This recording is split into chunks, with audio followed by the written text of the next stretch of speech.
خاص پروگرام دینی سوالات میں آپ کا استقبال ہے۔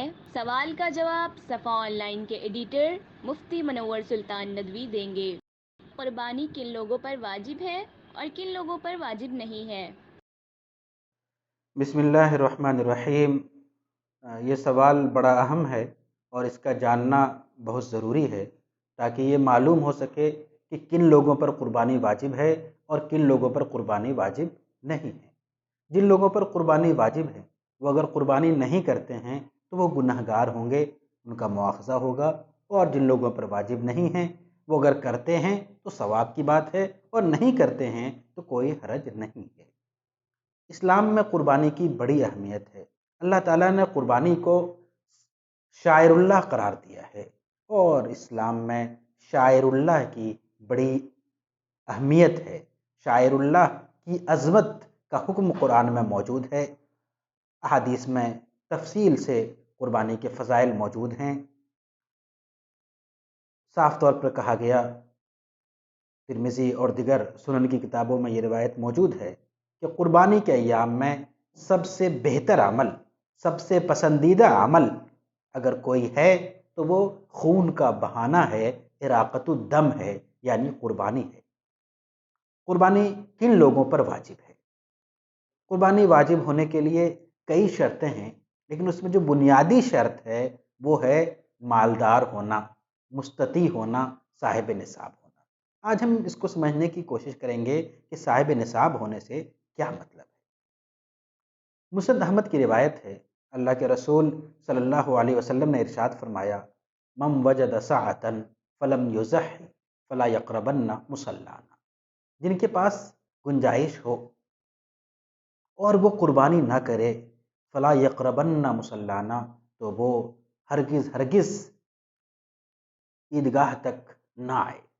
اس روایت میں بڑی سختی کے ساتھ یہ بات کہی گئی ہے کہ جو لوگ قربانی کر سکتے ہوں، قربانی کی سہولت ہے، قربانی کے لیے جو اہلیت ہونی چاہیے وہ موجود ہے، اور اس کے باوجود وہ قربانی نہیں کرتا تو ان کو عیدگاہ تک نہیں آنا چاہیے۔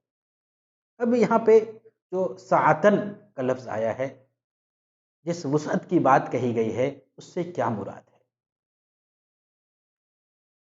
اس وسعت اور اس مالداری کی وضاحت کتابوں میں موجود ہے۔ اس وسعت سے مراد عام طور پر صاحب نصاب ہونا لیا جاتا ہے۔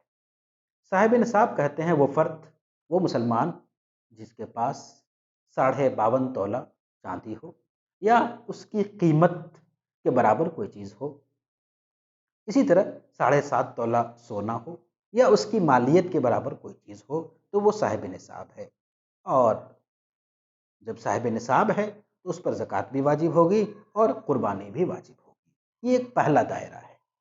دوسرا دائرہ، ایسے وہ لوگ جن کے پاس سونا نہیں ہے نصاب کے بقدر، جن کے پاس چاندی نہیں نصاب کے بقدر، کیش بھی نہیں ہے نصاب کے بقدر، لیکن ضرورت کی چیزوں کے علاوہ، اور ضرورت کی چیزوں میں ظاہر سی بات ہے جس کو حاجت اصلیہ سے تعبیر کیا جاتا ہے، مکان، سواری، کپڑے اور گھریلو ضرورت کی چیزیں آتی ہیں، تو وہ تمام لوگ جن کے پاس سونا نصاب کے بقدر نہیں، چاندی نصاب کے بقدر نہیں، کیش نصاب کے بقدر نہیں، لیکن حاجت اصلیہ کے علاوہ سامان اتنے زیادہ ہیں، گھریلو سامان ہیں، لیکن ضرورت سے زائد اتنے زیادہ ہیں کہ ان کی مالیت 52.5 تولہ چاندی کی قیمت کے برابر اگر پہنچ رہی ہے تو اس پر بھی قربانی واجب ہوگی، حالانکہ اس پر زکوٰۃ واجب نہیں۔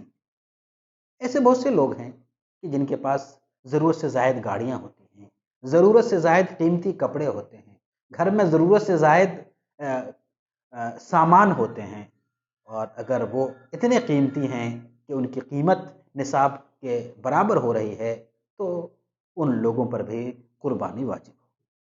ایک تیسرا دائرہ ہے جن کے پاس نہ سونا ہے، نہ چاندی ہے، نہ کیش ہے، نہ ضرورت سے زائد گھریلو سامان ہے، وہ کاشتکار ہے، اس کے پاس کھیت کی زمین ہے، زرعی زمین ہے۔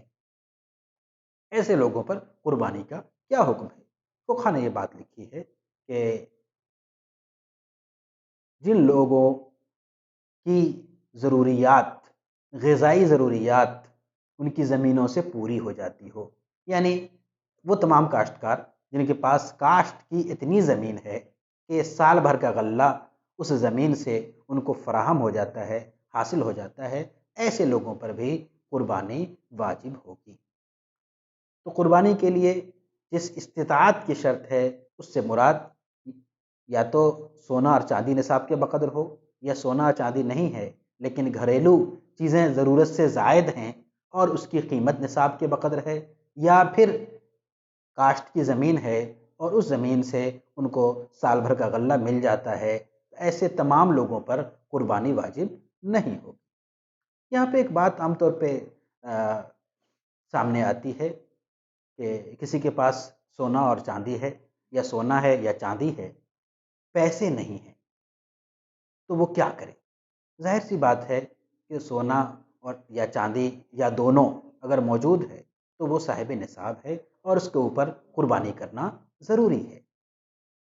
اب پیسے نہیں ہیں تو جس طرح وہ فرد، وہ آدمی اپنی دیگر ضروریات کہیں سے انتظام کر کے پوری کرے گا، اسی طرح قربانی کے لیے بھی اس کو انتظام کرنا چاہیے، کہیں سے نظم کرنا چاہیے اور قربانی کرنا چاہیے۔ ضرورت پڑے تو قرض لے سکتا ہے اور قرض لے کے قربانی کرے، لیکن قربانی کرنا ضروری ہے اس لیے کہ قربانی اس پہ واجب ہو چکی ہے۔ تو یہ بات کہ قرض لے کے قربانی کرنا، بالکل جب ہم دیگر ضروریات قرض لے کے کر سکتے ہیں اور اپنے سونا اور چاندی کو محفوظ رکھے ہوئے ہیں، تو قربانی جیسی اہم عبادت کو بھی ہم قرض لے کر ادا کریں گے۔ ایک سوال یہ بھی آتا ہے کہ مقروض پر قربانی کا کیا حکم ہے؟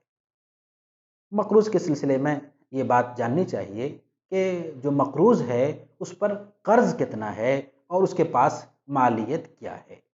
مثال کے طور پہ کسی کے پاس 1,00,000 روپے ہیں اور 10,000 قرض ہے، 20,000 قرض ہے، تو اگر ہم یہاں پہ قرض کو منہا کر دیں تو جو رقم بچتی ہے وہ اتنی ہے کہ وہ نصاب کو پہنچ جائے۔ تو ایسے مقروض، ایسے تمام مقروض کہ جن کے قرض کو اگر منہا کر دیا جائے، ان کے اصل سرمایے میں سے قرض کو گویا مائنس کر دیا جائے اصل سرمایے میں سے، اور اس کے باوجود ان کے پاس اتنا سرمایہ ہے کہ ان پر زکوٰۃ واجب ہوتی ہو، تو ایسے مقروضوں پر بھی قربانی کی ادائیگی ضروری ہے، قربانی واجب ہے۔ یہ وہ لوگ ہیں جن پہ قربانی واجب ہے۔ جن پر قربانی واجب نہیں ہے، اگر وہ قربانی کرنا چاہیں تو بہت ثواب کی بات ہے، اور قربانی کا جو ثواب ہے انہیں حاصل ہوگا۔ اس کو نفلی قربانی کہتے ہیں۔ نفلی قربانی کوئی بھی کر سکتا ہے، لیکن جن پر قربانی واجب ہوتی ہے ان کے لیے جو ہم نے ابھی شرطیں ذکر کی وہ ضروری ہیں۔ ان کے علاوہ مقیم ہونا اور دیگر بعض شرطیں بھی ہیں، لیکن یہ شرط بہت بنیادی ہے۔